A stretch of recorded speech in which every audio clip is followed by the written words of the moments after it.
The snow had stopped falling an hour ago, leaving the forest road silent except for the wind. Rosalind Graymont lay in a drift beside the path, her cream travelling dress soaked through, her left arm bent at an angle that promised pain if she tried to move it. Blood had dried along her temple where her head struck a rock when Caspian pushed her from the carriage. She remembered his face in those final moments, not angry, not cruel, just practical, like he was discarding something broken. "You know too much, Rosalind," he'd said, his voice steady over the sound of the storm. "I gave you a choice. Keep quiet. Marry me. Play your role. But you had to be righteous. You had to threaten to expose everything." She'd found the ledgers 3 days ago, hidden in his father's study during what was supposed to be a pleasant visit to the Holtworth country estate. Numbers that didn't match, investments that didn't exist. Dozens of families, widows, orphans, elderly lords who'd trusted Lord Holtworth with their money, all of them being systematically robbed. When she'd confronted Caspian, demanding he make it right before she would marry him, he'd smiled. That same charming smile he'd used when he proposed. "You're very noble," he'd said, "and very foolish." The next morning he'd suggested a romantic carriage ride through the forest to clear the air before the wedding. She'd believed him because she'd wanted to believe him. Fool. Now she lay in the snow, watching her breath form small clouds that dissipated into nothing. The cold had stopped hurting 20 minutes ago. She knew what that meant. Her body was giving up. No one would find her. This road was barely used in winter. Caspian had planned it perfectly. When she didn't return, he'd express concern, organize a search party in the wrong direction, and eventually declare it a tragic accident. She insisted on walking ahead when the carriage wheel stuck, he'd say. "I lost sight of her in the storm." Her family would grieve. The wedding would be cancelled. Caspian would wait a respectable period, then marry someone else. Someone who didn't ask questions, and the families he was robbing would never know. Rosalind closed her eyes. She'd tried to do the right thing. It had killed her. The sound of hoofbeats made her eyes snap open, a single rider moving fast through the forest. Probably someone trying to get home before dark. She tried to call out, but her voice was barely a whisper. Her throat was too cold. The rider drew closer. "Please," she thought, "please see me." The horse slowed, stopped. Rosalind forced her head to turn, pain shooting through her neck. Through blurred vision she saw a man dismount, tall and dark against the white landscape. He moved with swift efficiency, kneeling beside her. "Christ," he muttered. Strong hands touched her face, her neck, checking for injuries. His gloves were leather, expensive. His coat was black wool, tailored. A gentleman, then, or a lord. "Can you hear me?" His voice was deep, controlled. "Can you speak?" "Cold," she managed. "I know, stay still." He removed his coat and wrapped it around her, then lifted her with surprising gentleness. She gasped as pain flared through her arm. "Your arm is broken," he said, carrying her toward his horse. "Possibly ribs as well. How long have you been here?" "Don't know." He positioned her carefully on the saddle, then mounted behind her, one arm holding her secure against his chest. "The nearest inn is 15 kilometers. Can you stay conscious that long?" "I'll try. Try harder. I didn't find you just to watch you die." The ride blurred into fragments. The warmth of his body behind her, the steady rhythm of the horse, his voice, occasionally asking questions to keep her awake. "What's your name? Who did this to you?" "Stay with me." She must have lost consciousness despite his efforts, because the next thing she knew, she was being carried into warmth and light. Voices surrounded her, a woman's cry of alarm, the man's steady commands, "Send for a physician, hot water, blankets, now." Rosalind was laid on something soft, a bed. Hands removed her wet clothing, replaced it with dry linen. The physician came, his touch impersonal as he set her arm, bound her ribs, stitched the wound on her temple. Through it all she heard the man's voice in the background, speaking to the innkeeper. She'll need the room for at least a week. Send the bill to Ravenfield Manor and send word to no one without my permission. Is that clear? Ravenfield Manor. Even through the haze of pain and exhaustion, Rosalind recognized the name. Dorian Vale, Duke of Ravenfield. The most powerful man in the Northern Territories, the man Lord Holtworth called the Enemy at every family dinner. She'd been found by Caspian's greatest rival. Rosalind didn't know if that made her lucky or damned. She woke to firelight and silence. The room was small but clean, the bed soft beneath her back. Her left arm was splintered and bound. Her head throbbed, but she was warm and alive. "You're awake." Rosalind turned her head carefully toward the voice. The Duke sat in a chair beside the window, watching her with pale grey eyes that seemed to see too much. In the firelight, his features were sharp. Strong jaw, straight nose, dark hair touched with silver at the temples, despite looking no older than his early 30s. He wore no coat now, just a white shirt and dark waistcoat, sleeves rolled to his elbows. He looked like a man who had better things to do than sit vigil over a stranger. "How long?" she asked, her voice rough. 2 days. "The physician says you're fortunate. Another hour in the cold, and we'd be having a different conversation. Thank you." The words felt inadequate. "You saved my life." "Yes." He stood, walking to the small table beside her bed where a pitcher of water waited. He poured a glass and helped her sit up enough to drink. "Now, you're going to tell me why I had to." Rosalind drank slowly, buying time. "I don't understand. You were left in the middle of a forest road during a snowstorm. Your injuries suggest you fell from a moving carriage. Someone wanted you dead, or at least gone." He set the glass down, his gaze never leaving her face. Who? She could lie. She should lie. But what was the point? "Lord Caspian Holtworth," she said quietly. Something flickered in the Duke's eyes. Recognition. Interest. "You're the Holtworth bride," he said. It wasn't a question. "Was. I suppose I'm nothing now. Why would your fiancé try to kill you?"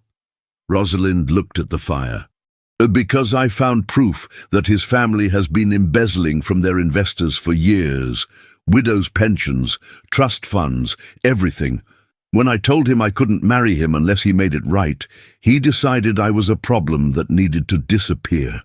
And you believed he'd take you for a romantic carriage ride after that conversation? I wanted to believe people could change." She met his eyes. "Clearly, I was wrong." The Duke studied her for a long moment. Then, unexpectedly, he smiled. It was a small, cold thing. "You threatened to expose the Holtworths." "Yes. You have proof?" "I saw the ledgers. I can identify which investments are fraudulent. I know names, dates, amounts." She paused. "But I don't have documentation. Caspian has that. But you remember enough to destroy them. If anyone would believe me." Rosalind laughed bitterly. "Who would? I'm a disgraced bride with no family connections and no credibility. Caspian will say I'm lying out of spite." The Duke walked back to his chair, settling into it with the grace of a predator. "What if someone with credibility backed your claims?" "Like who?" "Like me." Rosalind's heart beat faster. "Why would you do that?"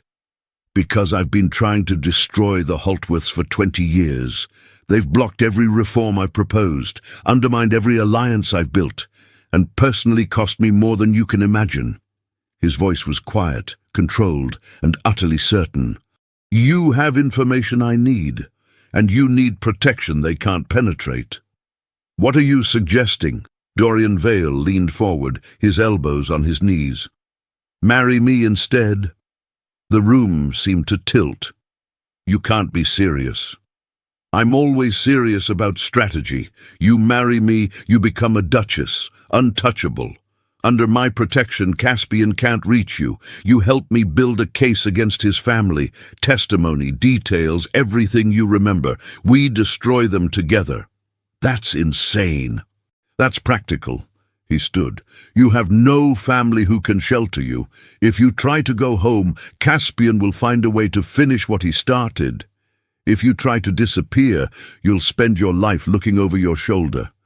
But as my wife, you're beyond his reach. Rosalind tried to sit up fully, gasping as pain shot through her ribs. You don't even know me.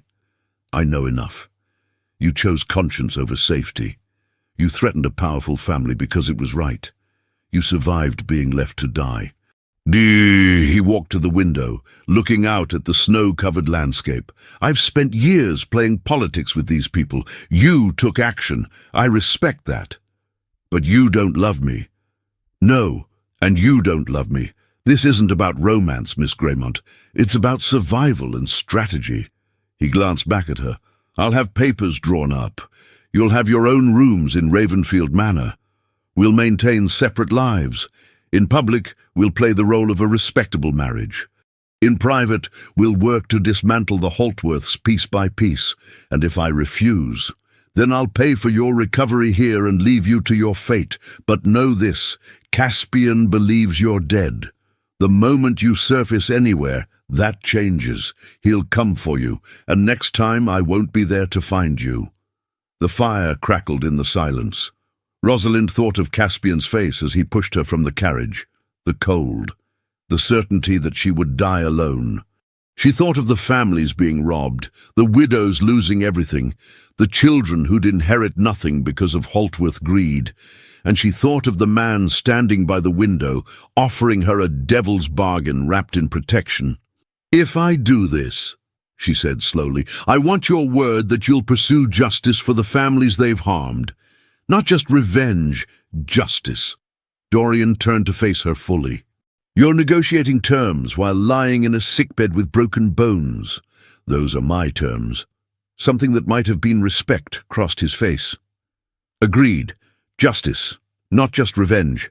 Anything else? I want to know what you get out of this beyond political victory. He was quiet for a moment. Then, the Holtworths killed someone I cared about 5 years ago. They made it look like an accident. I've never been able to prove it. His voice remained steady, but his eyes were ice. So yes, Miss Graymont, I want revenge, but I'll settle for justice if that's what it takes to destroy them. Rosalind understood revenge. She understood wanting someone to pay for their cruelty. One more condition, she said. If at any point I become a liability to you, if this arrangement puts you in danger, you let me go. No argument. That won't happen. Promise me anyway. Dorian crossed the room, standing beside her bed. He extended his hand. I promise. Do we have an agreement? She looked at his hand. Strong, scarred across the knuckles, belonging to a man who'd just offered to make her a duchess so they could destroy their common enemies. She'd been left in the cold to die. Now she was being offered a chance to fight back. Rosalind took his hand. We have an agreement. His grip was firm, warm. Then rest, Miss Graymont. When you're well enough to travel, I'll take you to Ravenfield. We have work to do. He released her hand and moved toward the door. Your Grace, she called after him. He paused, looking back. Why were you on that road? In the middle of a storm? For a moment his expression shifted, something almost vulnerable beneath the controlled surface. I was coming back from my northern estates. That road is the fastest route, even in winter. He opened the door. I don't believe in fate, Miss Graymont, but I'm grateful I chose speed over comfort that day. Then he was gone, leaving Rosalind alone with the fire and the weight of the choice she'd just made. She'd been abandoned in the cold by a man who saw her as a problem. Now she'd bound herself to a man who saw her as a weapon. Rosalind closed her eyes and hoped she'd chosen the lesser danger. 4 days later, Rosalind sat in a carriage emblazoned with the Ravenfield crest, watching the countryside roll past while her ribs ached with every bump in the road. The physician had protested the journey, but the Duke had simply paid him double and ordered the carriage prepared with extra cushions. "The longer you stay at that inn, the more questions people ask," Dorian had said that morning. "Ravenfield is isolated, safer, and we have better physicians." Now she was travelling to a manor she'd never seen, to marry a man she barely knew, to become part of a scheme she didn't fully understand. Dorian rode on horseback alongside the carriage, checking on her periodically. He was a careful guardian, she'd learned. Impersonal, but thorough. He made sure she ate, that her injuries were tended, that she had everything she needed. But he never touched her beyond necessity, never asked about her life before, never revealed anything of himself. It was like being cared for by a very efficient ghost. As the sun began to set, they crested a hill, and Ravenfield Manor came into view. Rosalind had expected something grand. She hadn't expected a fortress. Grey stone walls rose 4 stories, topped with crenellations like a castle. Narrow windows stared out over manicured grounds that stretched for miles. The main building was flanked by 2 wings, creating a U-shape around a central courtyard. Everything about it spoke of power, age, and absolute control. "It's beautiful," she said when Dorian appeared at the carriage window. "It's defensible," he corrected. "My family built it during the Civil War. We've held it ever since." He opened the carriage door. "Can you walk?" "I can try." He helped her down carefully, his hands steady on her waist. The moment her feet touched the ground, the manor's main doors opened, and staff began streaming out. Rosalind froze. "I thought you said this would be private." "The marriage will be, but the staff needs to meet their new Duchess." He offered his arm. "Remember, you're not a victim here. You're the woman who survived what should have killed her. Stand like it." She took his arm, drawing on every lesson her mother had ever taught her about posture and deportment. Her ribs screamed in protest, but she kept her spine straight. The staff assembled in 2 lines, at least 30 people, from the ancient butler to the youngest scullery maid. At the front stood a woman with steel-grey hair and a spine to match. "Your Grace," the woman said with a precise curtsy. "Welcome home." "Mrs. Langley," Dorian nodded. "This is Miss Rosalind Greymont. She'll be the Duchess of Ravenfield within the week. She's recovering from an accident and requires care. See to it." Mrs. Langley's sharp eyes took in Rosalind's splintered arm, the fading bruises on her temple, the careful way she held herself. Something like approval flickered across her face. "Of course, Your Grace. Welcome to Ravenfield, Miss Greymont. We are honoured to serve you." "Thank you, Mrs.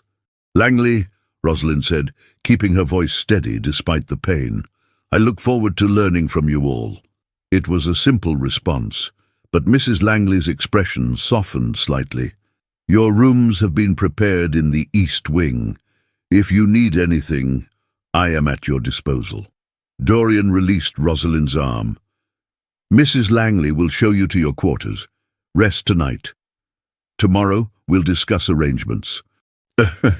He walked away before she could respond, disappearing into the manor like he'd already forgotten she existed.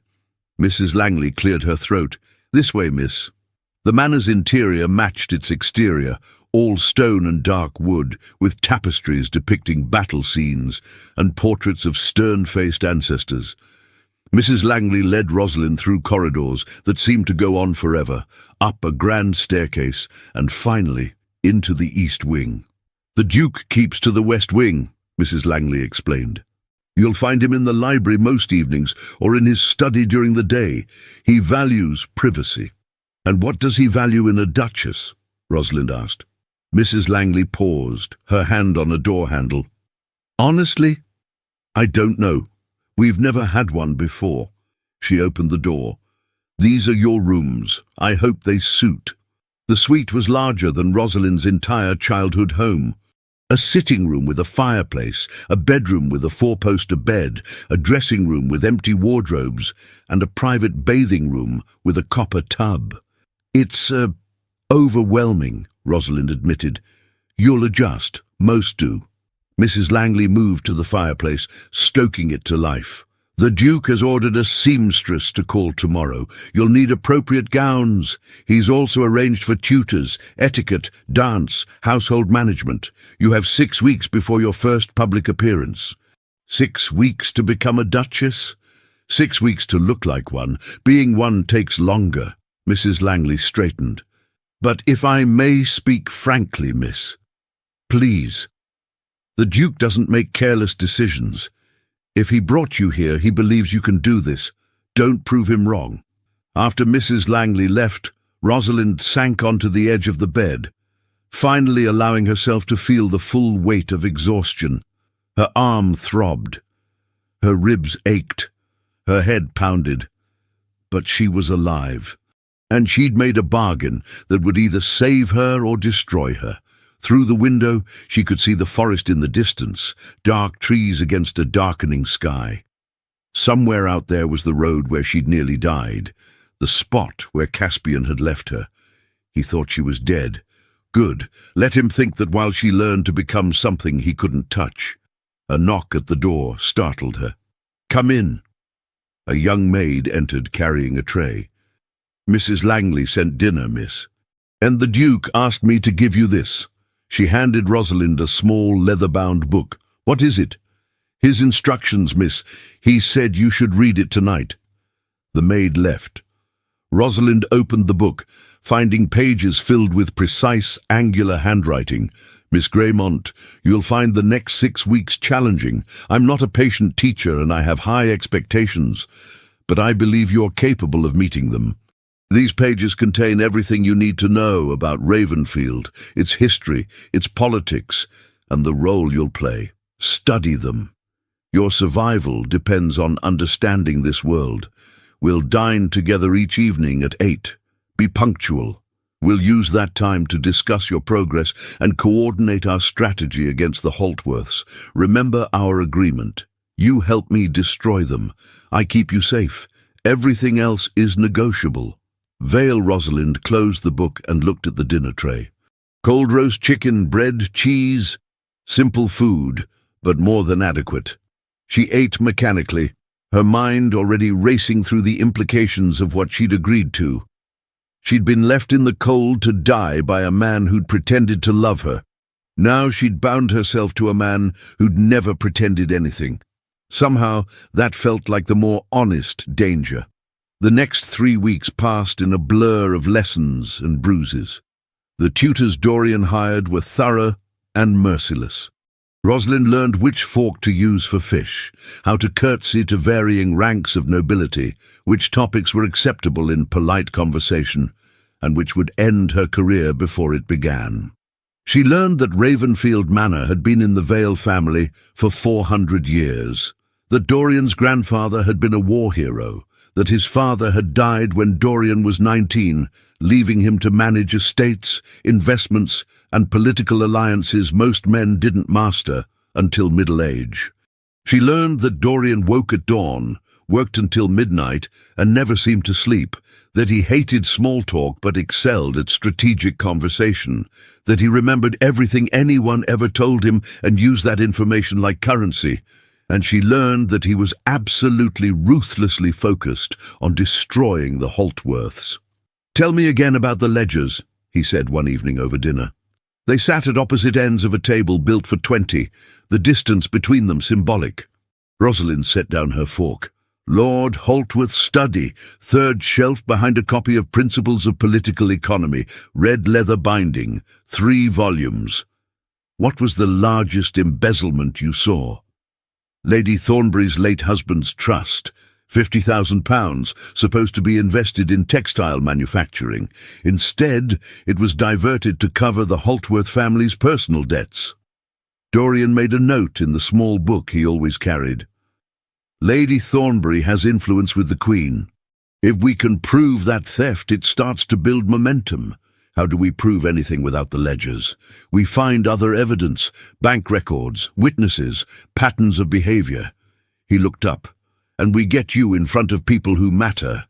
Once you're established as the Duchess of Ravenfield, your word carries weight. It's harder to dismiss you as a scorned bride. So I'm bait. You're an asset. There's a difference. Is there? Dorian's expression didn't change. Bait is disposable.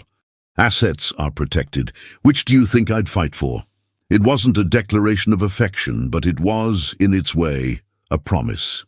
The wedding is scheduled for Friday, he continued. Private ceremony, just us and 2 witnesses. Afterward, you'll legally be untouchable by Caspian. Then we accelerate the plan. What plan exactly? You'll make your first public appearance in 3 weeks.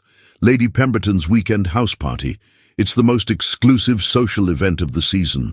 Every influential family will be there, he paused, including the Holtworths. Rosalind's stomach turned. You want me to face him? I want you to stand beside me as my Duchess while he watches everything he threw away become something he can never touch. And I want you to do it with your head high. What if he tries something? He won't. Not with me there. Not with witnesses. Dorian's voice was cold and certain. But he will know you survived, and that knowledge will eat him alive. Deal. That night, Rosalind stood at her window, watching snow fall over the gardens. In 2 days, she'd marry a man who'd rescued her from death. In 3 weeks, she'd face the man who'd tried to kill her. She should be terrified. Instead, she felt something sharper, something that tasted like rage and justice mixed together. Caspian had left her in the cold because he thought she was powerless. It was time to prove him wrong. The wedding took place in Ravenfield's private chapel on a Friday morning when frost covered the windows like lace. Rosalind wore a simple gown of pale blue silk, the only formal dress the seamstress had finished in time. Her arm was still splintered, hidden beneath long sleeves.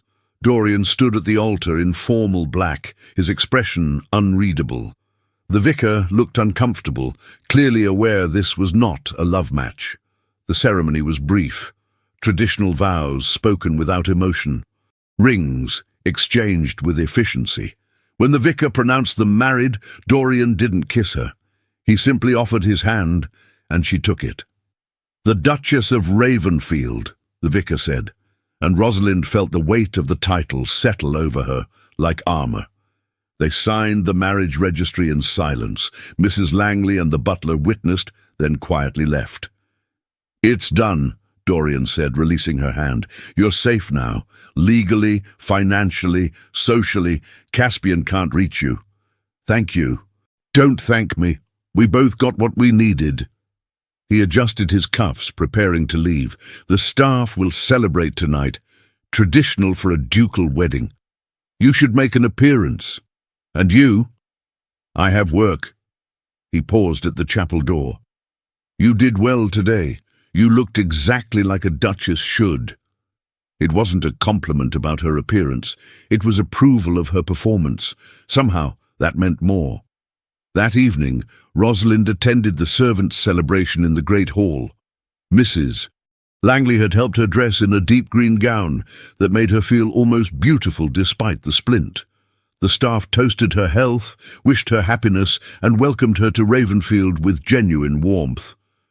Dorian never appeared.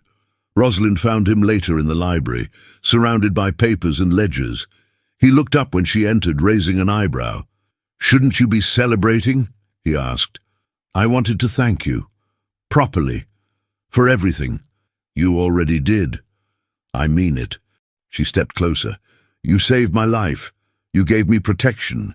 You're helping me seek justice. I know this marriage serves your purposes, but it saved mine too. Dorian set down his pen, studying her with those pale grey eyes that seemed to see straight through her. You're not what I expected. What did you expect? Someone more fragile, more damaged by what happened. I am damaged, Rosalind said quietly. I just refuse to let it show. Something shifted in his expression. Good. Showing weakness in this world gets you killed. Is that why you never show it? I don't have weaknesses. Everyone has weaknesses, Your Grace. He stood, walking to the fireplace. For a long moment, he stared at the flames. Then, unexpectedly, he spoke. "I had a sister, younger than me by 5 years. Sweet, kind, everything this family didn't deserve." His voice remained controlled, but Rosalind heard the edge beneath it. "She fell in love with a man Lord Holtworth had chosen for his own daughter. When my sister refused to step aside, there was an accident. Her carriage went off a bridge." "I'm sorry." The driver swore the wheel had been tampered with. But he was a servant, his word meant nothing, and Lord Holtworth had witnesses claiming my sister had been drinking. The inquest ruled it an accident. Dorian's hands clenched.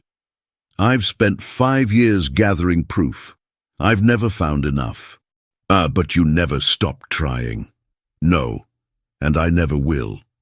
He turned to face her. "So when I tell you I'll protect you from them, understand, it's not altruism, it's strategy. You're the weapon I've been waiting for." Rosalind crossed the library until she stood close enough to see the lines of exhaustion around his eyes. "Then let me be a weapon that actually strikes. Not just bait, not just testimony. Let me fight beside you. You don't know what you're asking. I know exactly what I'm asking. I want them to pay for what they did. To me, to your sister, to all the families they've robbed. I want justice." She held his gaze. "And I want them to know I survived."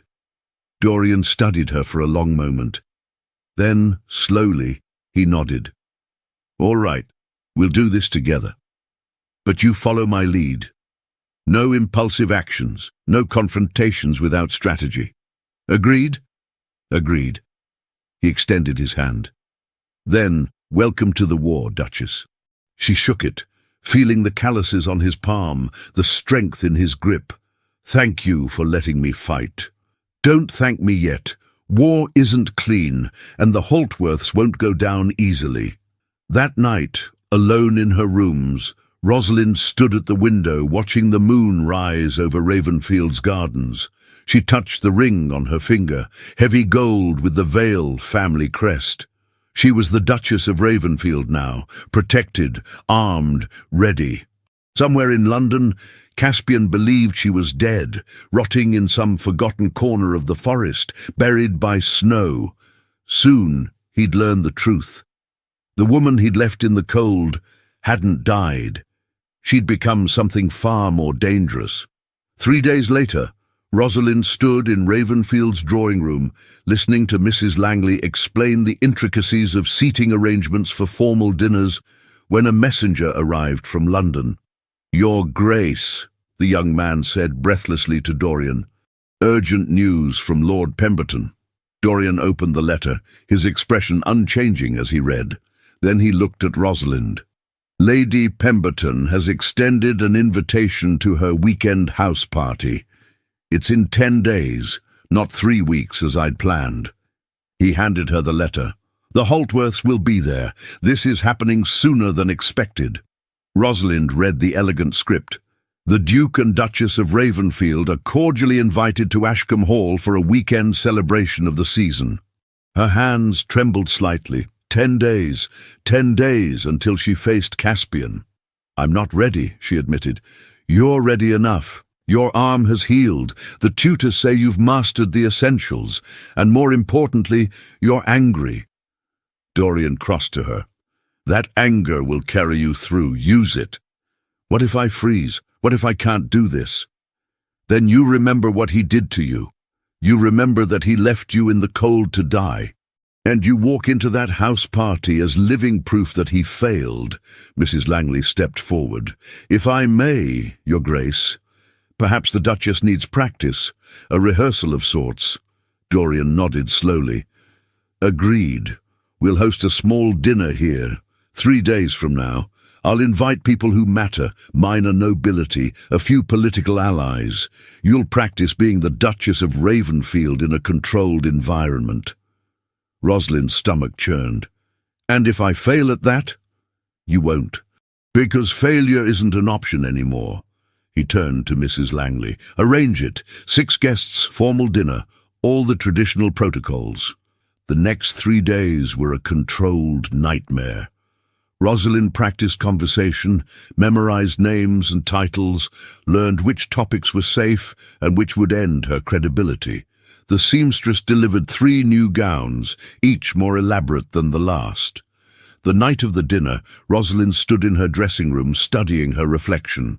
The deep burgundy silk made her look older, more sophisticated. Sapphires, Dorian's mother's apparently, glittered at her throat and ears. Her dark hair was arranged in an elegant style that hid the last traces of her injury. She looked like a duchess.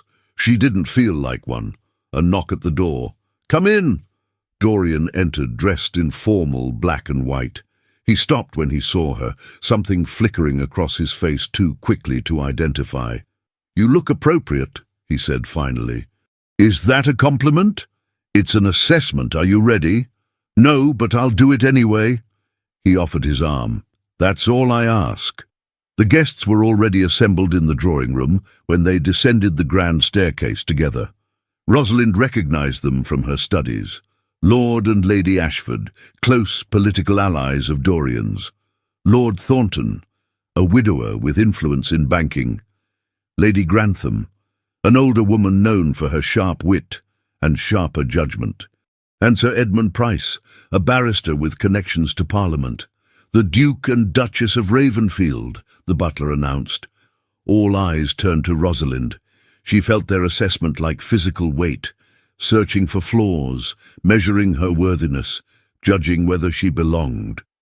Dorian's hand covered hers where it rested on his arm. A brief touch, barely noticeable, but steady. "Lord Ashford, Lady Ashford," Dorian said smoothly. "May I present my wife, Rosalind?" Rosalind curtsied exactly as her tutor had taught her. "I'm delighted to meet you." Lady Ashford smiled, and it seemed genuine.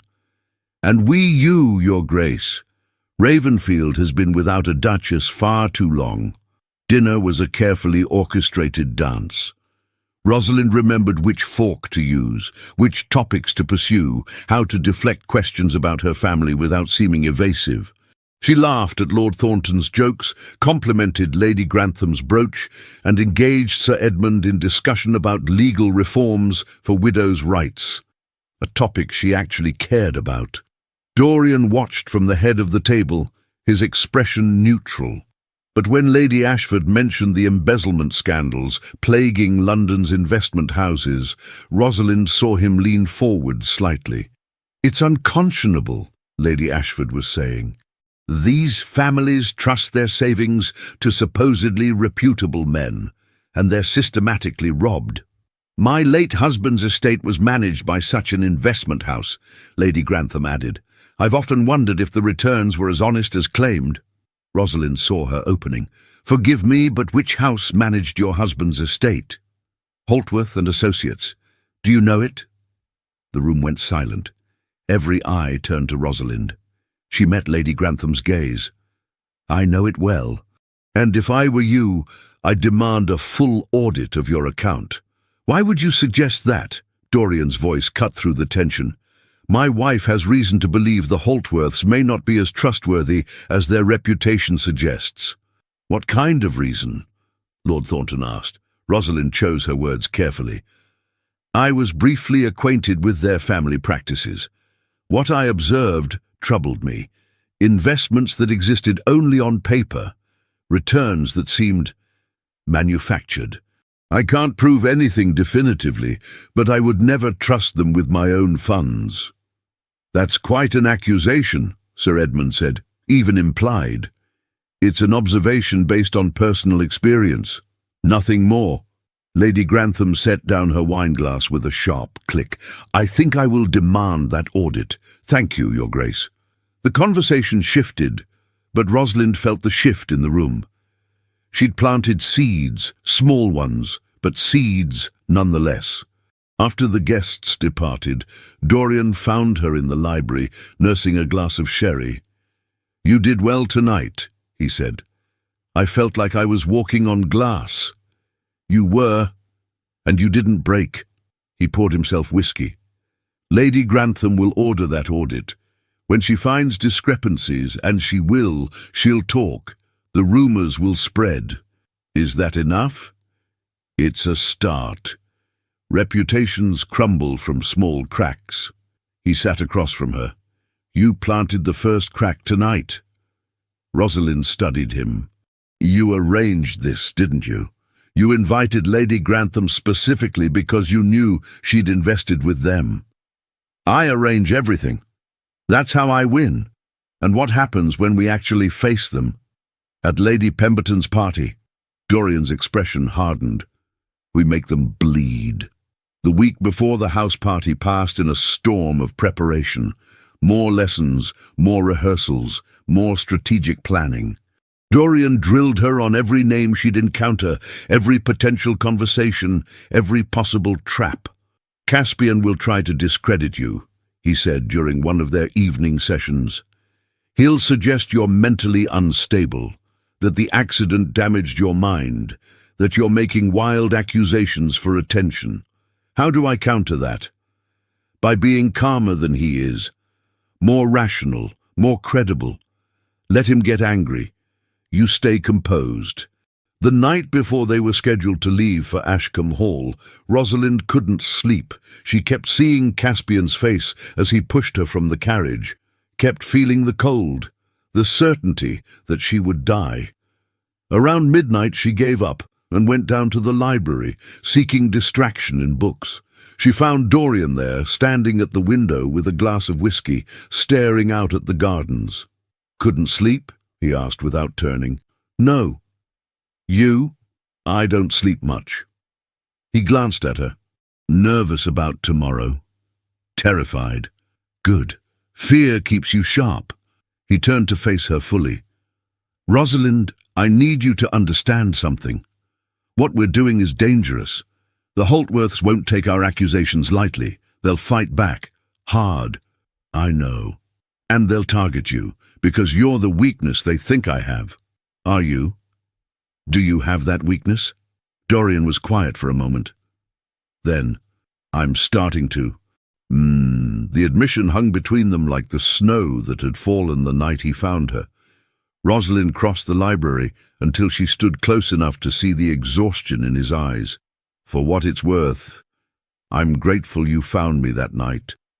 Even if it was just strategy, even if I'm just a weapon, I'm grateful to be alive.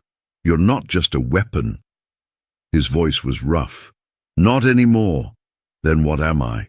He reached out slowly, giving her time to pull away, and touched her cheek. His hand was warm, calloused, gentle. I don't know yet, but I know I'd fight to keep you safe, and that's more than strategy. Rosalind's breath caught. Dorian, tomorrow we face them, he interrupted, dropping his hand. Together. And whatever happens, you stay close to me, understood? Understood. Get some rest. We leave at dawn. She started to leave, then turned back. Dorian, thank you for seeing me as more than just useful. He didn't answer, but his eyes said what his words wouldn't. That night, Rosalind dreamed of snow and cold and darkness. But this time, when she woke, she wasn't alone in the forest. She was standing in the library at Ravenfield, and Dorian was reaching for her hand. Ashcombe Hall rose from manicured parkland like something from a fairy tale, all cream stone and soaring windows, surrounded by gardens that seemed to go on forever. As their carriage approached, Rosalind counted at least a dozen other vehicles already present. Lady Pemberton invited 40 guests, Dorian said, watching her reaction, all carefully chosen for influence, wealth, or scandal value. Which category do we fall into? All three. He adjusted his cravat. Remember the plan. We arrive together. We're polite, but reserved. We observe. We don't engage the Holtworths directly unless they approach us. And if Caspian sees me, he will see you. That's the point. Let him realize you survived. Let him wonder how much you've told me. Let him panic. The carriage stopped. Footman rushed to open the door. Dorian descended first, then offered his hand to Rosalind. She took it stepping out into afternoon sunlight and the curious gazes of at least 20 guests who'd been strolling the grounds. The whispers started immediately. "Is that the new Duchess of Ravenfield? I heard she was nobody. A scandal. She doesn't look like nobody." Rosalind kept her spine straight, her hands steady on Dorian's arm. She wore deep emerald silk that brought out the colour in her eyes, and diamonds at her throat that proclaimed her status beyond question. Lady Pemberton herself waited at the entrance, a formidable woman in her 60s with sharp eyes and sharper judgment. "Your Grace," she said to Dorian with a curtsy, "how delightful to have you, and this must be your bride. Lady Pemberton, may I present my wife, Rosalind, Duchess of Ravenfield." Rosalind curtsied perfectly. "Thank you for including us in such distinguished company, Lady Pemberton." "Distinguished?" "Yes." "Well." Lady Pemberton's eyes swept over Rosalind, assessing everything. "You're younger than I expected. I hope that won't be disappointing." "We'll see. Come, I'll show you to your rooms. We dine at 8. As they followed Lady Pemberton through halls, lined with portraits, and into a wing of guest suites, Rosalind heard voices from the drawing-room they passed. One of them was Caspian's. Her steps faltered. Dorian's hand covered hers immediately. "Steady," he murmured. "Not yet." Their rooms were luxurious. A suite with sitting area, bedroom, and private balcony overlooking the gardens. As soon as the door closed behind Lady Pemberton's housekeeper, Rosalind sank into a chair. "He's here. Right now, in this house. I know. What if he recognizes me immediately? What if he causes a scene?" Dorian knelt in front of her, taking her hands. "Look at me. You are the Duchess of Ravenfield. You outrank him. You have me beside you, and you have the truth on your side. He's the one who should be afraid. But, Rosalind," his voice was firm, "you survived being left to die. You survived learning to be a duchess in 6 weeks. You survived a dinner party with people looking for any excuse to dismiss you. You can survive seeing him again." She looked at their joined hands. "When did you start believing in me? When you negotiated terms while lying in a sickbed with broken bones? Maybe before." He stood. "Rest before dinner. I'll come collect you at 7:30. Where are you going?" "To observe, to listen, to see who knows what." He paused at the door. "And to make sure certain people know you're here." After he left, Rosalind stood on the balcony, watching guests stroll through gardens below. She saw Lady Grantham speaking with 2 other older women, saw Lord Ashford in conversation with a man she didn't recognize, and then she saw him, Caspian Holtworth, standing near a fountain, laughing at something his companion said. He looked exactly as she remembered, tall, fair-haired, handsome in a way that seemed designed to deceive. He wore confidence like expensive cologne. He thought she was dead. He had no idea she was standing 2 floors above him, watching, Rosalind's hands clenched on the balcony railing. Tonight, he'd learn the truth. The question was, would she survive the revelation? Dinner was held in Ashcombe Hall's grand dining room, a space designed to showcase wealth and intimidate guests. 40 people sat at a table that gleamed with silver and crystal. Lady Pemberton held court at the head, orchestrating conversation like a conductor with an orchestra. Rosalind sat beside Dorian, 3 seats from Lady Pemberton.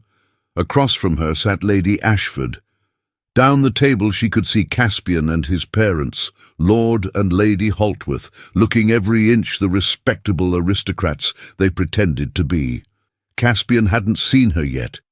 He was engaged in conversation with the woman beside him, his attention focused away from Rosalind. "Breathe," Dorian murmured. "I am breathing." "You're holding your breath. Relax. Let him discover you naturally." The first course was served. Conversation flowed around neutral topics: weather, hunting, the upcoming season in London. Rosalind participated where expected, smiled when appropriate, and waited. It was Lady Pemberton who made the introduction inevitable. "Lord Holtworth," she called down the table. Have you met the new Duchess of Ravenfield? I don't believe you were in town for their wedding." Caspian looked up from his plate. His eyes found Rosalind, and his face went absolutely white. The fork dropped from his hand, clattering against china. Conversation stopped. Everyone turned to look. Excuse me, I apologize." Caspian fumbled for his fork, his hands shaking visibly. "The Duchess of Ravenfield, you said?" "Indeed. The Duke married very recently." Lady Pemberton's eyes sharpened. "Are you quite all right, Lord Holtworth? You've gone pale. Forgive me, a moment of... I thought the Duchess reminded me of someone. Someone who..." He couldn't seem to finish the sentence. "Someone who died," Rosalind finished silently. "How interesting," Dorian said, his voice carrying down the table. "Do you know my wife, Lord Holtworth?" Every eye was on them now, the entire table watching. Caspian's mother stepped in smoothly. "I don't believe we've had the pleasure, Your Grace. Welcome to our circle." Rosalind met Lady Holtworth's eyes. "Thank you, though I believe your son and I have met. Briefly, before my marriage." "Have you?" Lady Holtworth's smile didn't waver. "How lovely." Caspian had recovered enough to speak. "I must have been mistaken. Forgive me. The Duchess is..." He seemed to search for words. "Unexpected." "I'll take that as a compliment," Rosalind said smoothly. Dorian's hand found hers under the table. A brief squeeze. Approval. The conversation moved on, but Rosalind felt Caspian's eyes on her for the rest of the meal, saw his mind working, trying to understand how she was alive, how she'd become a duchess, how she was sitting at this table instead of rotting in the forest. Let him wonder. After dinner, the party moved to the drawing room for cards and conversation. Rosalind found herself surrounded by curious guests, all wanting to know about the mysterious new duchess who'd appeared from nowhere. She told them a carefully edited version, a whirlwind courtship, a private wedding, her gratitude for Dorian's protection, nothing about being left to die, nothing about Holtworth crimes. Not yet. Dorian stayed close, watching Caspian watch Rosalind. The tension in the room was palpable. Everyone aware that something was happening, but not quite certain what. Around 10, Rosalind stepped onto the terrace for air. She needed a moment away from the watching eyes, the whispered speculation. She heard footsteps behind her. "You should be dead." Rosalind turned. Caspian stood in the doorway, his earlier charm replaced by something darker. "But I'm not," she said calmly. "How? I left you in the middle of nowhere, in a storm. You were injured. You should have frozen. Someone found me, someone who actually cared whether I lived or died." Ravenfield. Caspian's lip curled. "Of course. My family's greatest enemy. You went straight to him." "I didn't go to him. He found me dying in the snow. Unlike you, he chose to save me rather than leave me there." Caspian moved closer, his voice dropping. "What did you tell him?" "Everything." "You're lying." "If you'd told him about the ledgers, he'd have already moved against my family." "Perhaps he's waiting, building a case, making sure every accusation is ironclad." Rosalind held her ground. "You tried to kill me, Caspian. Did you really think there wouldn't be consequences?" "I should have made certain you were dead." "Yes, you should have." A new voice joined them.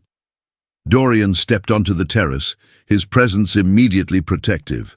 "But you didn't, and now she's beyond your reach." Caspian laughed, but it sounded desperate. "Beyond my reach? She's a nobody who married above her station. One wrong word, one scandal, and society will tear her apart. She's the Duchess of Ravenfield. She outranks you, and she's under my protection." Dorian's voice was ice. "If you threaten her again, I'll destroy you. Not through politics, not through strategy, personally. You can't prove anything. Not yet. But I will. And when I do, everyone will know what you did. To her, to my sister, to every family you've robbed." Caspian's mask cracked. "Your sister was an accident." "My sister was murdered, and I will prove it." Dorian stepped between Rosalind and Caspian. "This conversation is over. Return to the drawing room and stay away from my wife." For a moment, Caspian looked like he might argue. Then he saw the absolute certainty in Dorian's eyes and backed down. "This isn't finished," he muttered. "No," Rosalind said, "it's not. But it will be. Soon." Caspian stalked back inside. Rosalind's hands were shaking now that the confrontation was over. Dorian turned to her immediately. "Are you all right?" "I stood my ground. I didn't collapse. I think that counts as all right." "You were magnificent." His hands cupped her face, searching her eyes. "But we need to be more careful. He's panicking. That makes him dangerous." "Good. Let him panic. Let him feel what I felt." "Rosalind." "He tried to kill me, Dorian. He left me in the cold to die. Now he knows I survived, and he's terrified. That's justice." Dorian's thumb brushed her cheek. "Justice, yes, but not at the cost of your safety. Promise me you won't confront him alone again." "I promise." They stood there for a moment, his hands still on her face, the distance between them shrinking with each shared breath. Then voices approached from inside and they stepped apart. "We should return," Dorian said, "before people talk." "They're already talking." "Then let's give them something worth discussing." He offered his arm. Rosalind took it, and they walked back into the drawing room together, a united front against everyone who would try to separate them. Lady Pemberton watched them with calculating eyes. Lady Grantham whispered to her companions. And across the room, Lord Holtworth's expression was thunderous. The opening shot had been fired. Now the real battle would begin. The next morning dawned bright and cold. Lady Pemberton had organized a traditional garden breakfast, tables set up on the lawn, guests strolling through elaborate flower beds, everything designed for maximum social interaction. Rosalind wore pale rose silk and a determined smile. She'd barely slept, her mind replaying the confrontation with Caspian over and over. But she'd learned her lines, memorized her role, and now she would perform. "Stay visible," Dorian had instructed over coffee in their rooms. "Engage with the guests. Let them see you as confident, graceful, completely unshakable. Every conversation is an opportunity to plant doubt about the Holtworths. And if Caspian approaches me, he won't. Not publicly. He can't afford to look obsessed with you. It raises too many questions." Dorian adjusted his cufflinks. "But his mother will. She's the real strategist in that family." He was right. Rosalind had barely filled her plate when Lady Holtworth materialized beside her, all false warmth and calculated charm. "Your Grace," Lady Holtworth said with a curtsy, "I wanted to apologize for my son's behavior last evening. He's been under considerable strain lately." "Has he?" Rosalind kept her voice light. "I'm sorry to hear that. Business difficulties. You know how it is. The financial world can be so unpredictable." Lady Holtworth's smile didn't reach her eyes. "But tell me, where did you and the Duke meet? The announcement was so sudden, I'm afraid we missed all the delightful details." "It was rather sudden," Rosalind agreed. "Sometimes fate intervenes when you least expect it." "Fate. How romantic." Lady Holtworth paused. "Forgive me, but you seem so familiar. Have we met before?" "I don't believe so." "Strange. Caspian said the same thing, that you reminded him of someone." She tilted her head. "He was briefly engaged, you know, to a young woman from a modest family, but she disappeared before the wedding. Tragic, really." Rosalind's fingers tightened on her plate. "How unfortunate." "Indeed. We never did discover what became of her. Some said she fled, overcome by the prospect of marrying above her station. Others suggested darker possibilities." Lady Holtworth's eyes were sharp. "You wouldn't happen to know anything about that, would you?" Before Rosalind could answer, Dorian appeared at her elbow. "Lady Holtworth," he said pleasantly, "I hope you're not monopolizing my wife. There are at least a dozen people eager to make her acquaintance." Of course, Your Grace. I was just fishing for information, Dorian finished. How transparent, if you'll excuse us. He guided Rosalind away, his hand steady at her back. She knows, Rosalind whispered. Or she suspects. Let her suspect. She can't prove anything. And every time she tries to corner you, she looks desperate. He led her toward a group of younger guests. Now smile, Lady Pemberton's niece has been dying to meet you. The rest of the morning passed in a blur of introductions and carefully modulated conversations. Rosalind discovered she had a talent for social warfare, the art of saying nothing while implying everything, of smiling while delivering subtle cuts, of appearing gracious while planting seeds of doubt. The Holtworths seem very concerned with financial matters, she mentioned to Lady Pemberton's niece. I do hope their investors are being well cared for. I've heard whispers, Lady Thornbury confided during a walk through the rose garden, about discrepancies in the Holtworth accounts, nothing concrete, but where there's smoke. Quite, Rosalind agreed. My husband always says that reputation is built on truth. When the foundation cracks, everything collapses. By afternoon, the whispers had spread. Rosalind heard fragments of conversation as she passed. Investigation, questionable investments. Perhaps not as stable as they claim. Caspian heard them too. She saw his jaw tighten, saw his parents exchange concerned glances. Good. Let them feel the ground shifting beneath their feet. That evening's entertainment was cards in the Great Hall. Rosalind partnered with Dorian for whist, facing Lord and Lady Ashford across the table. The game was secondary to the conversation. Politics, scandal, the ever-changing fortunes of London's elite. I understand Lady Grantham has ordered an audit of her accounts, Lord Ashford mentioned casually, with Holtworth and Associates. Has she? Dorian's voice was carefully neutral. I'm sure it's purely routine. Of course, though one does wonder why such a respectable firm would need routine verification. One wonders indeed. Across the room, Rosalind saw Lord Holtworth's face darken. He excused himself from his card game and left the hall. Trouble in paradise, Lady Ashford murmured. The evening concluded with music. Lady Pemberton's daughter performed on pianoforte, while guests pretended to appreciate her mediocre talent. Rosalind stood near the windows, watching the reflection of candlelight on glass, when she noticed Caspian moving toward the hallway. Alone. She shouldn't follow. Dorian had made her promise not to confront Caspian without him. But something in Caspian's expression, panic, barely concealed, made her curious. She waited 60 seconds, then slipped into the corridor. Caspian was in the library, speaking to someone in urgent whispers. Rosalind pressed herself against the wall outside, listening. Can't stay quiet much longer, a woman's voice said. Rosalind recognized it, the housekeeper from the Holtworth London residence. The questions are getting louder. Lady Grantham's audit will find the discrepancies. Then we bury the evidence, Caspian hissed. Destroy the original ledgers. Blame the bookkeeper. Make it look like isolated theft, not systematic fraud. And the Duchess? She knows nothing she can prove. It's her word against ours. Who will believe a nobody who appeared from nowhere? The Duke will believe her.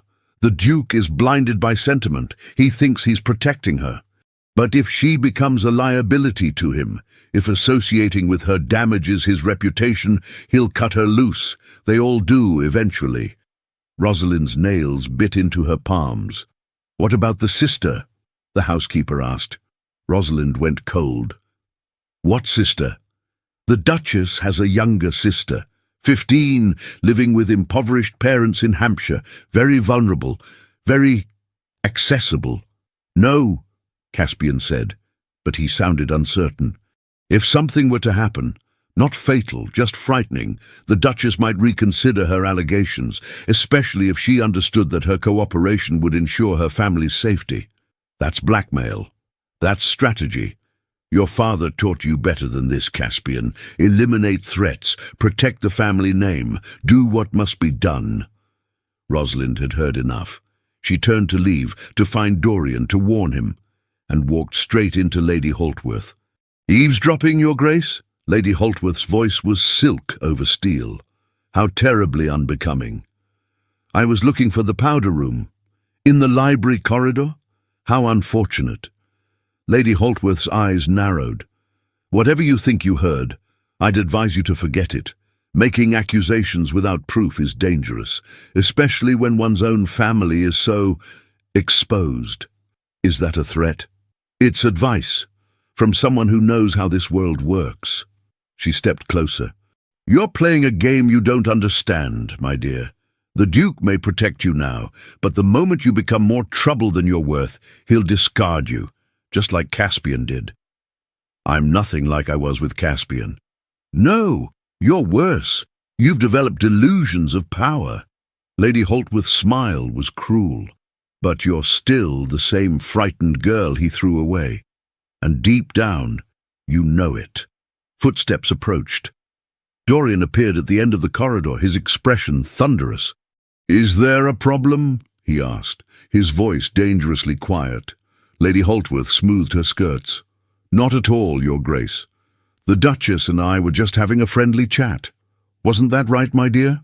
Rosalind met Dorian's eyes. She saw the question there. What happened? "Perfectly friendly," she said. "Lady Holtworth was just leaving." After Lady Holtworth swept away, Dorian took Rosalind's arm and guided her to an empty sitting room. "What did she say to you?" "They're planning to destroy evidence, the ledgers, and—" She took a breath. "They mentioned my sister. They're considering using her as leverage against me." Dorian's jaw clenched. "Where is your sister now?" "Hampshire, with my parents. They have no money for protection, no guards, nothing." "That changes tonight." He pulled a small notebook from his pocket, scribbling rapidly. "I'll send riders to Hampshire immediately. Your family will be brought to Ravenfield under guard. They'll be safe.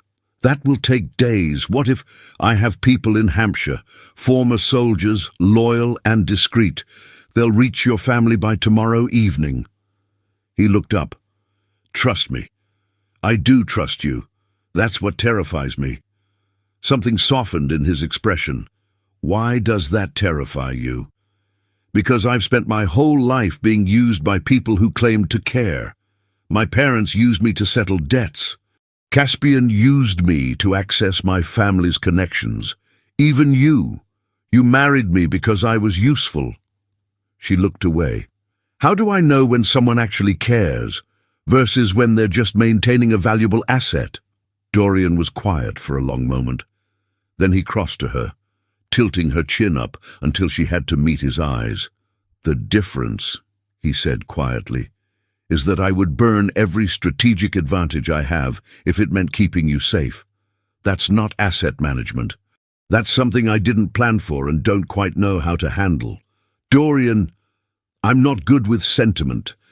I'm better with action. So let me act." His thumb brushed her cheek. "Let me protect your family. Let me destroy the people who hurt you. And maybe eventually you'll believe that I chose you because I wanted to, not because I needed to." Rosalind's breath caught. "When did that change?" "I don't know. Somewhere between finding you in the snow and watching you stand up to Lady Holtworth without flinching. Somewhere between strategy and—" He seemed to search for the word. And this." He kissed her. Not the perfunctory touch of their wedding ceremony. Not a strategic performance for observers. This was real, his hands cupping her face, her fingers clutching his coat, the distance between them collapsing into something neither had planned, but both needed. When they finally pulled apart, Rosalind was breathless. "That was unplanned," Dorian finished, "but not unwelcome, I hope?" "Definitely not unwelcome." A throat cleared behind them. They sprang apart to find Lady Pemberton standing in the doorway, one eyebrow raised. "How delightful," she said dryly. "Young love, though perhaps not in my sitting room." "Apologies, Lady Pemberton," Dorian said smoothly. "We were just—" "Oh, I know what you were just. And normally I'd be charmed. But I'm afraid we have a situation." "What kind of situation?" Lady Pemberton's expression turned serious. "Lord Holtworth has requested an audience with me. He's making allegations about the Duchess, quite serious ones, and he's demanding I revoke her invitation to the house party." They stood in Lady Pemberton's private study, Rosalind, Dorian, and their hostess. Lord Holtworth waited in the drawing-room, along with his wife and Caspian, preparing to present their case. "What exactly is he alleging?" Dorian asked. "That your wife is an impostor of sorts, that she was engaged to his son under false pretenses, stole financial information from his family, then orchestrated her own disappearance to create scandal." Lady Pemberton settled into her chair. "He claims she's now using her marriage to you to spread malicious lies about his business." "That's absurd," Rosalind said. "Is it?" "Because he has a rather compelling narrative. A nobody bride who vanished before the wedding, then suddenly reappeared as a duchess married to his family's greatest enemy. It does raise questions." "Questions I can answer," Dorian said. "I'm sure you can. But Lord Holtworth has influence, and he's threatening to make this very public very quickly. Before we meet with him, I need to know the truth. All of it." Lady Pemberton looked at Rosalind. "What really happened between you and Caspian Holtworth?" Rosalind glanced at Dorian. He nodded. "She told the story. All of it. The arranged engagement, finding the ledgers, confronting Caspian, the carriage ride into the forest, being thrown into the snow, Dorian finding her, the marriage offer. Everything." Lady Pemberton listened without interruption. When Rosalind finished, the room was silent except for the ticking of the mantel clock. "That," Lady Pemberton said finally, "is quite a tale. It's the truth, perhaps. But it's also unprovable. You have no witnesses to the abandonment. No documentation of the ledgers you claim to have seen, just your word against a respected family's reputation." "She has my word," Dorian said, "and my support, which the Holtworths will claim is bias. You hate them, everyone knows it. Of course you'd believe any accusation against them." Lady Pemberton stood, pacing to the window. "Understand, I have no love for the Holtworths. Lord Holtworth tried to cheat me in a property deal 5 years ago. I've never forgotten. But I also can't make decisions based on personal grudges. I need proof." "What would constitute proof?" Rosalind asked. "Evidence of the embezzlement, documentation of the abandonment, something concrete that can't be dismissed as hearsay or revenge." Dorian pulled the small notebook from his pocket. "I have bank records showing irregular transfers from Holtworth and Associates accounts. I have testimony from Lady Grantham about suspicious investment returns. I have circumstantial evidence, suggestive but not conclusive." Lady Pemberton turned to face them. "Here's what I propose. I'll allow you both to remain for the house party, but I'm also granting the Holtworths the opportunity to present their version of events tomorrow at the garden tea, in front of all 40 guests. A public trial," Rosalind said quietly. "A public conversation. Both sides state their case. Let society judge." "Society will judge based on reputation and rank," Dorian said. "The Holtworths have both. And so do you, Your Grace. Use it." Lady Pemberton's expression softened slightly. "I'm giving you a chance to expose them, but you need to be strategic. Emotional appeals won't work. You need facts, witnesses, something undeniable." After they left Lady Pemberton's study, Rosalind felt the weight of tomorrow settling over her like a shroud. "We don't have undeniable proof," she said as they walked back to their rooms. "We have pieces, fragments, nothing that will hold up against their denials. Then we get creative." Dorian opened the door to their suite. "Tell me everything you remember about those ledgers, every detail, names, numbers, dates." They spent the next 3 hours reconstructing what Rosalind had seen. Dorian took notes, cross-referencing with his own research, building a timeline of suspicious transactions. "This one," he said, pointing to a notation. £60,000 supposedly invested in a textile mill in Manchester, but I know that mill. It burned down 2 years before this investment was supposedly made. Can you prove that? I own the property now. I have the deed, the insurance records, everything. He made another note. If Holtworth claims that investment exists, I can prove he's lying. They worked until past midnight, building their case piece by piece. It wasn't perfect, but it might be enough. Finally, exhausted, Rosalind set down her pen. What if it's not enough? What if they deny everything and society believes them? Dorian looked up from his notes. Then we lose this battle, but not the war. Easy for you to say. You'll still be the Duke of Ravenfield. I'll be the scorned bride who lied. No. He stood, crossing to her. If they win tomorrow, we both lose. Because I'm not letting them take you. We're in this together. Even if it costs you everything. I already told you, you're not a cost. You're a choice I keep making. He pulled her to her feet. Tomorrow, we face them together. We tell the truth. And we let the consequences fall where they may. I'm frightened. So am I. But I'm more frightened of letting them win. He kissed her forehead, a gentle touch that somehow steadied her more than words could. Get some rest, he said. Tomorrow, we fight. That night, Rosalind dreamed of snow and cold and darkness, but this time, when she reached out, Dorian's hand was there, and she wasn't alone anymore. The garden tea began at 3 o'clock under a sky that threatened rain. All 40 guests assembled on the lawn, arranged in careful clusters around small tables, laden with sandwiches and cakes that no one was eating. Everyone knew something was about to happen. Lady Pemberton stood at the centre, a queen surveying her domain. Lord and Lady Holtworth stood to her right, Caspian beside them. Rosalind and Dorian stood to her left. "Thank you all for attending," Lady Pemberton said, her voice carrying across the lawn. "We have a matter to address.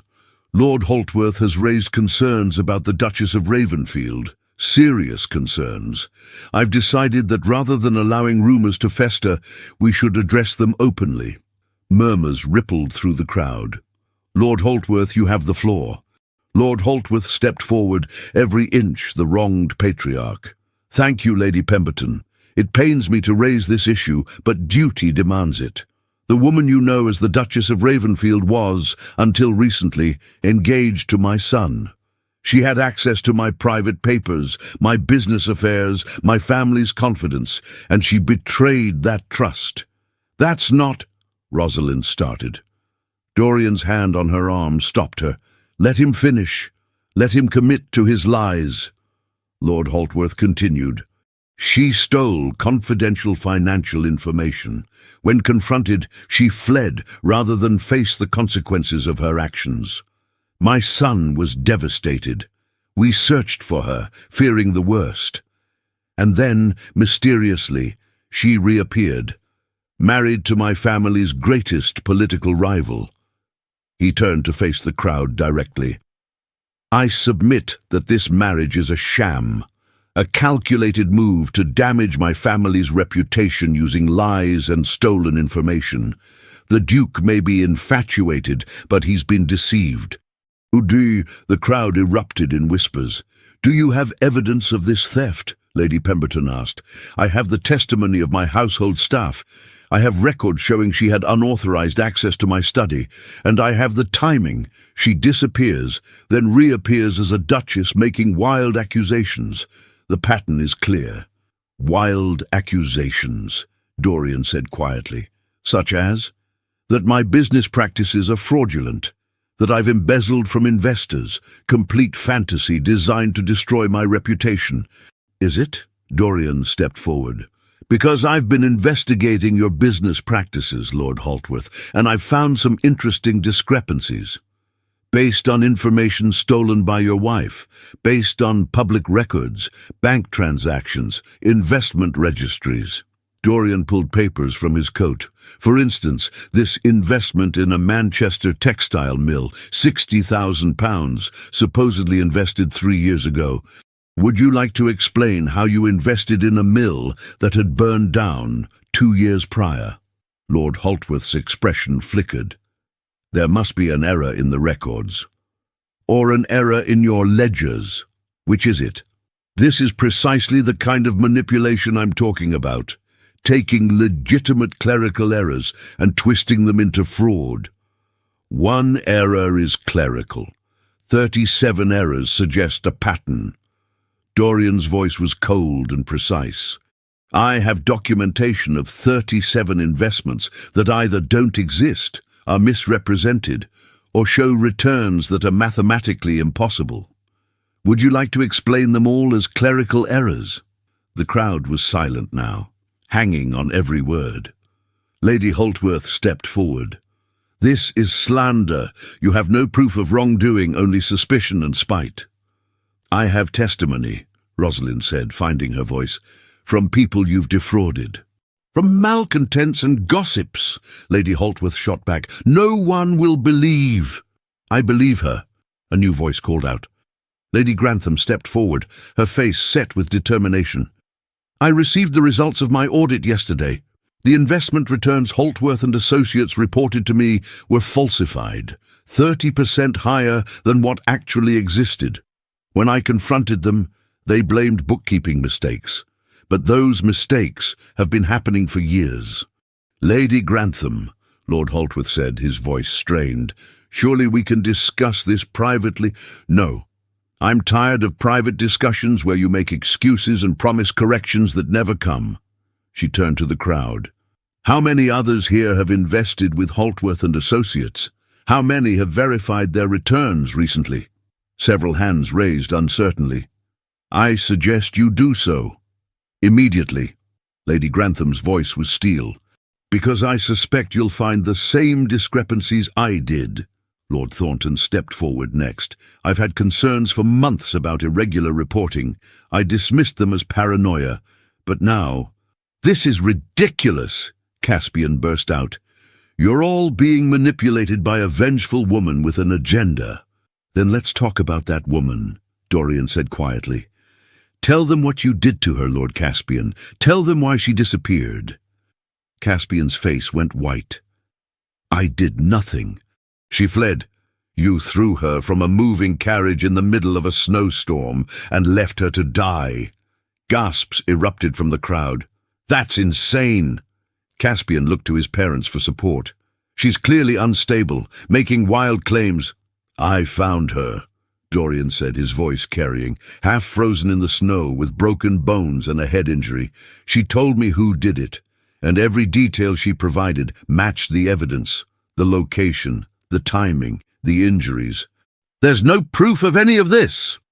Actually, a small voice said from the back of the crowd, there is. Everyone turned. A young woman in servant's clothing stood there, trembling but determined. Who are you? Lady Pemberton asked. I was the housekeeper at the Holtworth London residence. She glanced at Rosalind. I'm sorry, Your Grace. They threatened my position. They said I'd lose everything if I spoke. What do you have to say? Dorian asked gently. I heard them planning it. Lord Caspian and his mother. They talked about taking Miss Greymont, as she was then, on a carriage ride, about leaving her somewhere she wouldn't be found. I thought they were joking, but then she disappeared, and they told everyone she'd run away. The woman's voice broke. I should have said something. I should have stopped them. You're lying, Lady Holtworth shrieked. I'll have you arrested for slander. Then arrest me, but I'm telling the truth. The woman looked at the crowd. And I'm not the only one who knows. Other staff heard things, saw things. We were all too frightened to speak because the Holtworths destroy anyone who crosses them. This is absurd. Lord Holtworth's composure was cracking. You can't believe a disgruntled servant over a family with documented financial fraud and a suspicious pattern of silencing critics. Lord Thornton's voice was sharp. I'm beginning to think the Duchess's accusations deserve serious investigation. Investigation? Caspian laughed desperately. Based on what? The word of a nobody and a servant? You're all being manipulated by Ravenfield. This is his revenge for political defeats. This is justice for attempted murder. Dorian corrected coldly. You tried to kill my wife. You failed, and now everyone knows what you are. You can't prove any of this. I don't need to prove it in a court. I need to prove it here. Dorian gestured to the assembled guests. Look around, Caspian. These people make reputations and break them. They decide who's welcome and who's cast out. And right now, they're deciding about you. The silence that followed was damning. Lady Pemberton cleared her throat. Lord Holtworth, Lady Holtworth, Lord Caspian, I believe it would be best if you departed Ashcombe Hall immediately. You can't be serious, Lord Holtworth blustered. Based on unfounded accusations based on testimony from multiple sources, documented financial irregularities, and the fact that your story has more holes than a sieve. Lady Pemberton's voice was final. I will not have attempted murderers and fraudsters in my home. You have 1 hour to pack and leave. This is outrageous. You demand nothing. You're lucky I'm not summoning the magistrate. She turned to her staff. See them out. As the Holtworths were escorted away, Caspian still protesting, his parents silent with fury, the garden erupted in conversation. Rosalind felt her knees weaken. Dorian's arm was immediately around her waist, supporting her. It's done, he murmured. You did it. We did it, she corrected. Lady Grantham approached, her expression apologetic. Your Grace, I should have spoken sooner. I suspected for months, but feared being wrong. You spoke when it mattered, Rosalind said. Thank you. One by one, other guests approached, some offering support, others simply curious about the woman who'd survived attempted murder and stood up to one of London's most powerful families. By the time they retreated to their rooms hours later, Rosalind was exhausted and overwhelmed. What happens now? She asked, sinking onto the settee. Now, the rumors spread. The investigations begin. Other investors will demand audits. The Holtworths' reputation will crumble. Dorian poured her wine. And you'll be known as the woman who exposed them. I'll be notorious. You'll be respected. There's a difference. Rosalind sipped the wine, letting its warmth settle her nerves. The housekeeper. Did you arrange for her to be here? I sent word 3 days ago that I'd protect any Holtworth servant willing to testify. She's the only one brave enough to come forward. Yet. He sat beside her. More will follow. That's how these things work. One crack becomes a flood. And my sister arrived at Ravenfield this morning with your parents, all safe, all protected. Rosalind closed her eyes, relief washing over her. You kept your promise. I always will. She opened her eyes, looking at the man who'd saved her life, married her for strategy, and somehow become the person she trusted most in the world. When did this become real? She asked quietly. When did we stop pretending? Dorian was quiet for a moment. Then, for me, the night you negotiated terms from a sickbed, I realized you weren't going to be easy to use or control.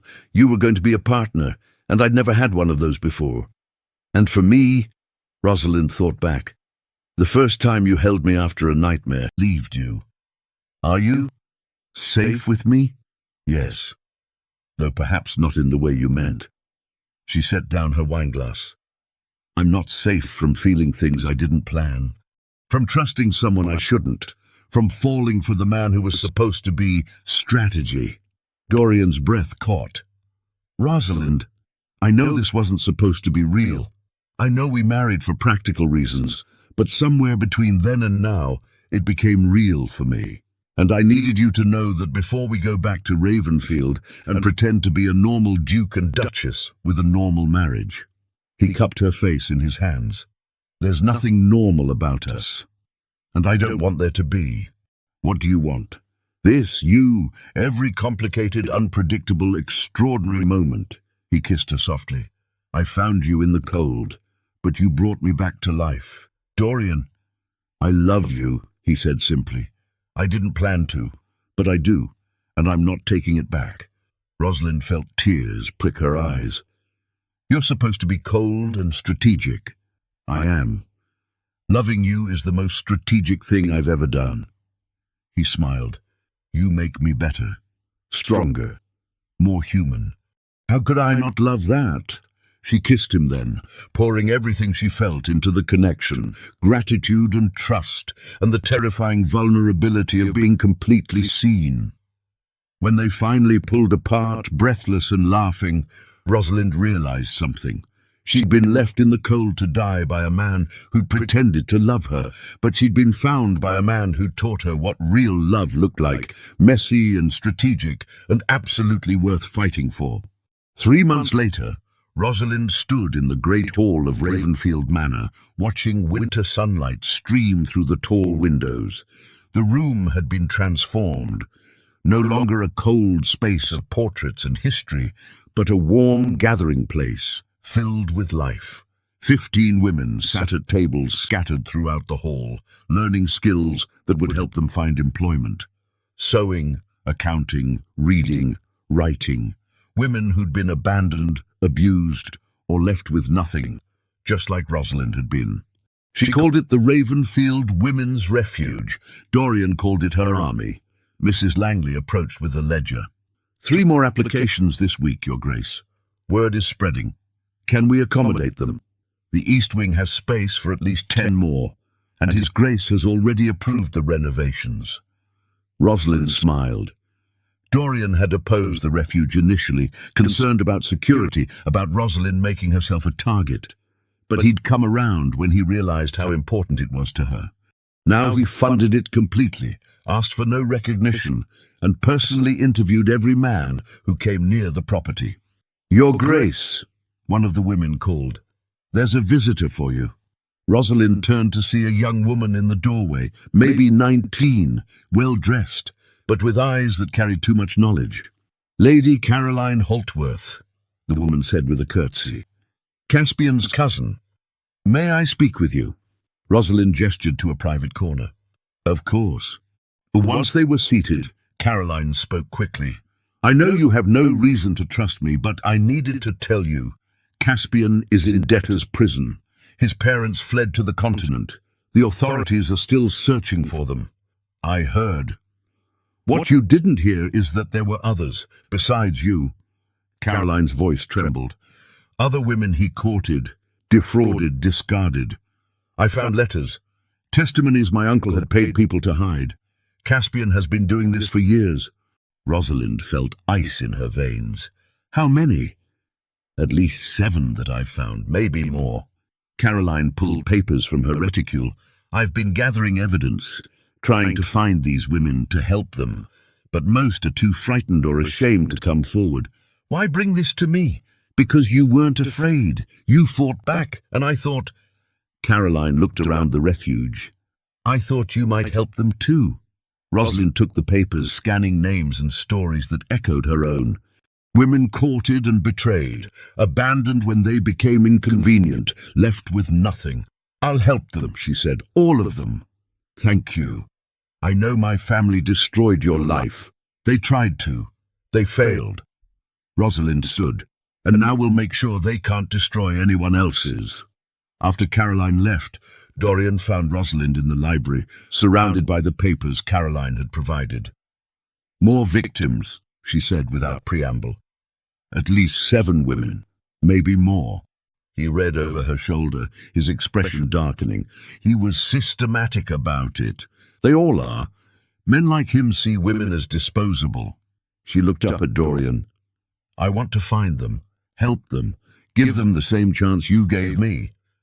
The refuge isn't large enough for... Then we'll expand it. More buildings, more resources. I want every woman Caspian hurt to know she can find safety here. Dorian studied her for a long moment. Then he smiled. You're going to bankrupt me. You can afford it. I can. He pulled her to her feet. And I will, because this matters to you, and you matter to me. Just to you. To everyone. You've become rather famous, you know. The Duchess who survived and fought back. Women write to you daily. Men watch their behavior around you because they know you won't tolerate cruelty. Good. Let them be frightened. My fierce Duchess. He kissed her forehead. What would I do without you? Probably run a very efficient, very cold household.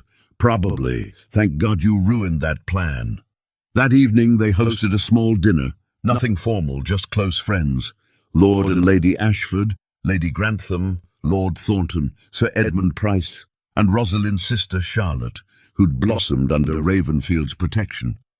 To the Duchess, Lord Ashford toasted, who proved that courage and justice still matter. To justice, Rosalind corrected, raising her glass, and to second chances. After dinner, she and Dorian walked through Ravenfield's gardens. Snow was beginning to fall again, soft flakes that reminded Rosalind of that night in the forest. Do you ever think about it? She asked. That night you found me. Every day. I think about what would have happened if I'd chosen a different road. If I'd left 5 minutes later. If I'd assumed you were already dead and didn't check. But you did check. I did, and my entire life changed. He stopped walking, turning to face her.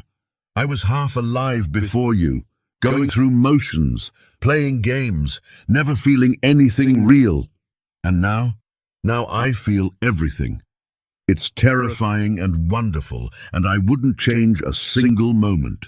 He pulled a small box from his pocket, which is why I wanted to give you this. Rosalind opened the box to find a ring, delicate silver with a single sapphire that caught the moonlight. It was my mother's, Dorian said. She gave it to my father when they were engaged. Told him it represented her promise to see him clearly, both the strength and the scars. I want you to have it for the same reason. Dorian, I already have a wedding ring. That was a contract. This is a choice. I'm choosing you, Rosalind, every day for the rest of my life. She let him slide the ring onto her right hand, beside the wedding band on her left. I choose you too, she whispered. Even though you're stubborn and strategic and terrible at expressing emotion. I'm working on that last part. I know. It's very entertaining to watch. They kissed there in the falling snow, in the gardens of Ravenfield Manor, surrounded by the life they'd built from ashes and strategy and unexpected love. When they finally pulled apart, Rosalind rested her head against Dorian's chest, listening to his heartbeat. Tell me something, she said. Anything. Do you believe in fate now? He was quiet for a moment. I believe in you. I believe in us. I believe that sometimes the worst moments lead to the best outcomes. He tilted her chin up. You were left in the cold to die. But I found you, and that choice, to stop, to check, to save you, that changed everything. For both of us, he agreed. They stood there as snow gathered on their shoulders, two people who'd found each other in impossible circumstances and built something neither had planned but both had needed. Rosalind had been abandoned once, thrown away like she meant nothing.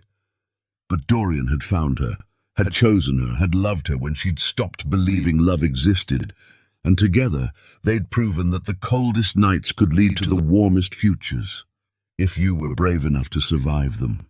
6 months after that night in the gardens, Ravenfield Women's Refuge had expanded to accommodate 50 women.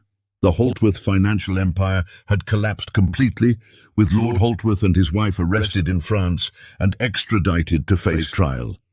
Caspian remained in debtor's prison, his charm finally insufficient to save him. Rosalind and Dorian became known throughout England as the couple who fought corruption and won. But more importantly, they became known to each other as partners who'd chosen love over strategy, courage over fear, and second chances over bitter endings. She'd been left in the cold once, but he found her anyway, and that choice saved them both. The end. Thank you for staying with us until the very end. If this story touched something in you, the fight for justice, the power of being chosen, the strength it takes to survive, I hope you'll share it with someone who needs to hear it. Drop a comment telling us your favorite moment and where you are listening from. If you're ready for another story where love conquers the impossible, subscribe and ring that bell so you never miss the next chapter. You're the reason these stories exist. Thank you for being here, for listening, for believing that even in the coldest moments, love can find a way.